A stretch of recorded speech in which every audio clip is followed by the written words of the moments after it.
Hey, ladies and gentlemen, welcome back to the channel. As always, it is Nick here, back for your daily crypto news and analysis. And today we're going to be talking about XinFin Network, aka XDC. So let's just dive in and let's start off with this. So what do you see from XinFin themselves? Get ready for the game-changing experience in Dubai. And this is going to be at the Financial Towers in Dubai. This is going to be a pretty big one. This already finished up on the 10th, but we do have Regulating Web3 happening today. We also do have Explore the Future of Finance and Tokenization and Blockchain tomorrow. And when we do look at a few things around this, like obviously they are looking at tokenization of equities here, but also around regulations, like we have individuals from Citi, the global head, future of finance of Citi, as well as a few other ones here. But I'm very excited about this because to me personally, as we look at what's happening around the Web3 ecosystem, as we do look at what's happening around the Web3 technology itself, there seems to be a major push towards regulations, which I've talked about as being like a major obstacle to adoption. Once we get, clear regulations, and in a lot of these areas, there already is. In the UAE, for an example, they're extremely pro crypto and blockchain technology. So as we do look at that, once we get past that obstacle globally and we have this harmonized approach, it's game over. This technology is going to be adopted at such a rapid pace. A lot of people will think like, oh, it's not going to happen that fast. It's going to seem like it happened overnight. That's how fast it will happen. All it takes is that harmonized approach. But then we also do see Explore the Future of Finance, and also this is regarding tokenization and blockchain. They talk about how this could be very well in the trillions of dollars. We actually see, if we look over on this next slide here, they already mentioned the opportunity here. So we do see reliving the amazing moments for XDC Network's event today, tokenization by equity firms. Doug Brooks spoke about the XDC Network, tokenization on blockchain, and the $7 trillion opportunity for tokenization of private equity and venture capital by 2030. He also touched upon the current tokenization projects deployed on XDC, Comtech Official Gold, and also Stasis Net. We also do see that they emphasized on how private equity index has consistently outperformed the S&P 500 and how important it is to diversify the portfolio and benefit of tokenization to democratize the private financial market. Yeah, I think that this is actually very cool. I think that as we do look at the value here, there's a lot of things to look into. And I think that the overall ecosystem around XinFin has been focused on tokenization of pretty large markets. Like, for example, Comtech Gold, tokenizing gold, that's a big game changer. But also, as we do look at the other ones as well, there's a lot happening on XinFin. I just recently spoke about this around the ecosystem. Now, obviously, outside of all of this, the much larger anticipated move around harmonized approach, if you will, as well, is the adoption of ETDB. Cryptonair D actually posts about this. We do see XDC with the adoption of Electronic Trade Documents Bill, ETDB. The door opens for similar bilateral trade agreements in Commonwealth countries. MEXC is the big one. And we do see the discussion highlighted the progress of the Electronic Trade Documents Bill and its potential implications once enacted.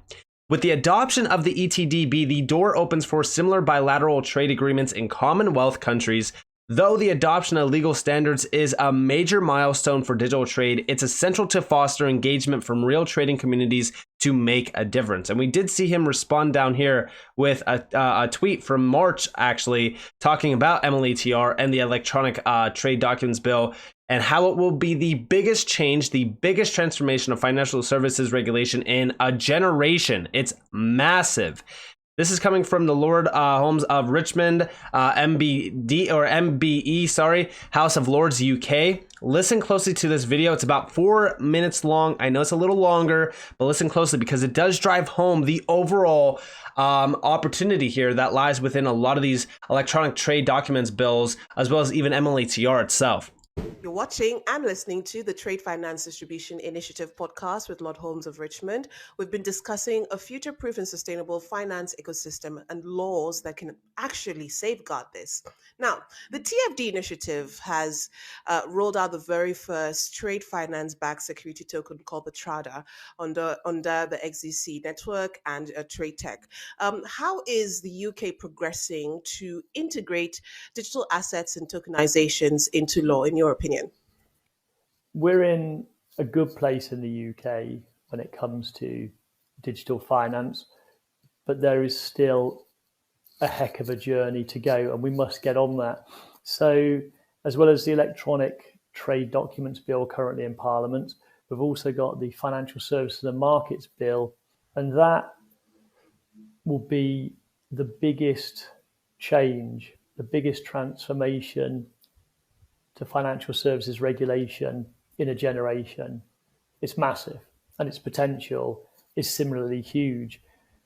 What is in there is the start, and it is only a start, of what we need to do to understand how we truly transform markets and transform our approach to digital assets, to DAOs across the piece. Where there's another good tie-up here with the ETD bill is that the Law Commission produced the ETD bill. And similarly, the Law Commission are doing great work in terms of consulting across all of these potential deployments and what legal frameworks will need to be in place for the successful deployment of digital assets.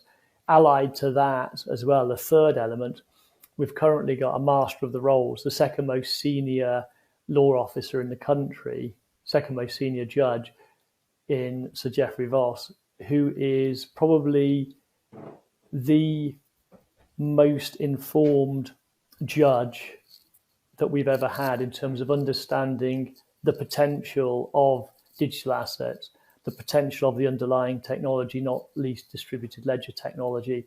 So when you put all of those together, there are three reasons to be cheerful, but we need to get on with it because the opportunities are immense. You could see significant stock exchange reform. You could see a complete transformation of the London Metals Exchange, for example, and we all know how significant, it's not just about gold, but how significant lithium, cobalt are, for example. So huge potential.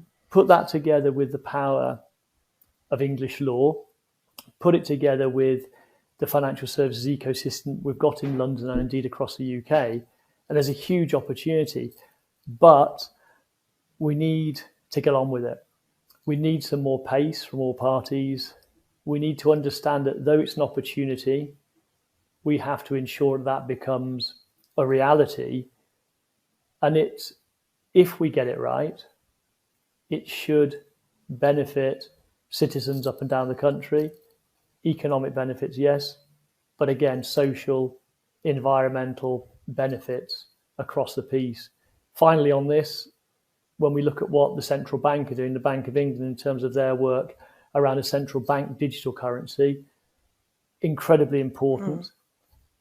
It's vital that the bank are involved. They have such a position, not just in the UK, but globally, and it's good the work they're doing. But again, it would be great just to see just a bit more pace coming from the bank in terms of how that will look, and just a bit more pacier timescale, because again, it could be truly transformational for both citizen and state alike. And I do think that, with the CBDC, all of this tied together, it's a recipe for full-on digitization in the UK. But MLATR is not just a UK standard.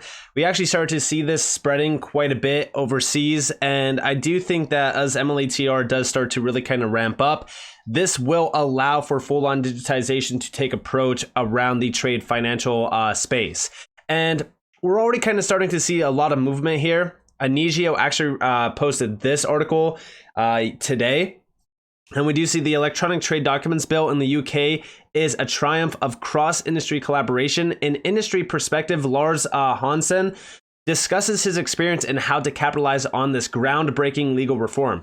And again, as we do look at these bills, this is what, these are the steps that need to be taken in order for full-on digitization to be adopted in. And it's going to be on and with technologies like XinFin. And I think that it really does stem from the TFDI. As we do look at the TFDI, obviously, I think that this is going to be the major player around all of this.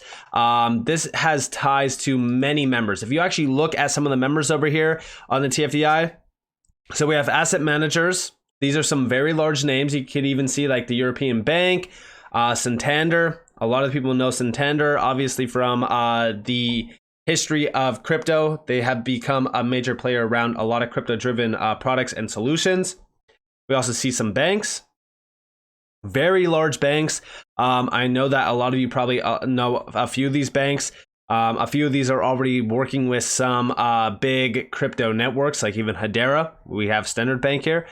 And so many other ones. Lloyds Bank just recently did a huge tokenization transaction. They're a big player. Brokers, insurers, non-bank originators. We've talked about a few of these as well already. Sponsors, the ITFA, the ICC, International Chamber of Commerce is a major player.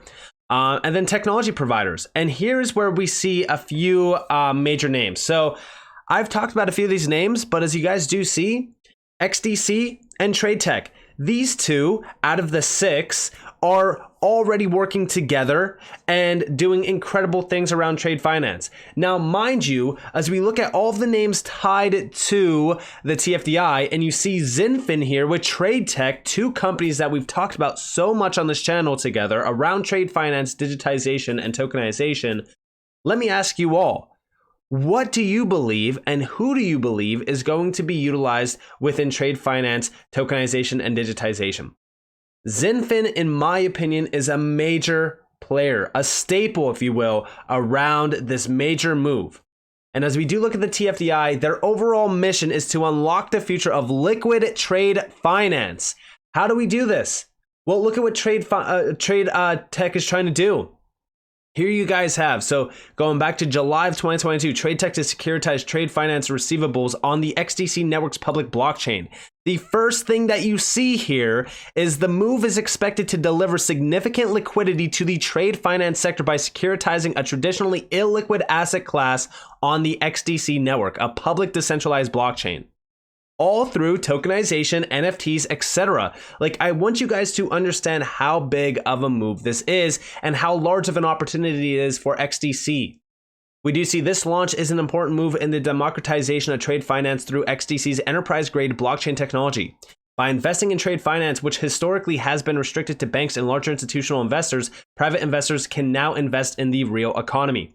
The XDC network is our chosen blockchain to develop this system, and XDC is the only crypto asset that can be used to purchase Trada. This is, of course, with Trada, that token around trade finance. And then we do see down here a few, one other quote. XDC network is completely decentralized and has been optimized for enterprise applications over a period of years. As the preferred network for its token issuance, TradeTech offers further validation of the XDC network's real-world utility. I believe that XDC and XinFin will be the liquidizer, if you will. I'm going to call it the liquidizer of trade finance. And it is on par with the TFDI's move around trade finance. And we're already starting to see a major move here. And what's crazy is that we see that this is the major innovation that has happened since 100 years ago. We do see the main innovations in trade in over the past 100 years can be linked to standardization. Making its debut in the 1960s, the shipping container set a new standard for moving global trade, dramatically increasing trade flows and reducing costs. But this will take the trade finance world by storm, ultimately making it a lot more efficient. More liquidity is going to provide a much larger, efficient trade financial system.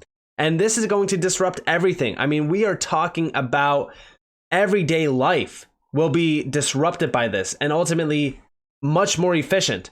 When you look at the About Us section on TFDI's website as well, you can see their overall goals align with XinFin's. They want to focus on making this entire industry a lot more efficient, and you can see it through their focus here for banks and NBFIs, industry-driven, technology-focused, and developing standardization around this. This is the big one, though, because standards, regulatory issues, and things like that, that's the big obstacle here. Until we see these standards put in place, I'm going to say it now, XDC will not achieve its full potential. Once we have this in place, though, I mean, all doors open. The possibilities are endless. And when we look at the leadership here, we already know Andre Casterman is the biggest name around XinFin. He has been a major puzzle piece to connect all the dots. And he's a major player behind SWIFT and the ICC, as well as the ITFA, the TFDI, and even the DNI. He's a big one. And I'm really so excited for the future around XinFin. I really do think that this is one of those special tokens that, a lot of people are still overlooking today. A lot of people don't realize the value behind it as well. And soon, and I mean very soon, people will wake up to the overall potential of XDC and the value tied to it as well. So with that being said, I hope that you guys enjoyed this video. If you guys did, definitely leave a like, subscribe, turn notifications on because I'm more free content. You guys are more than welcome to follow me over on Twitter and join the free Discord down in the description below. This is up to you all. Have a beautiful day or a beautiful night wherever you guys are in this beautiful world. It's been Nick. Peace out, guys.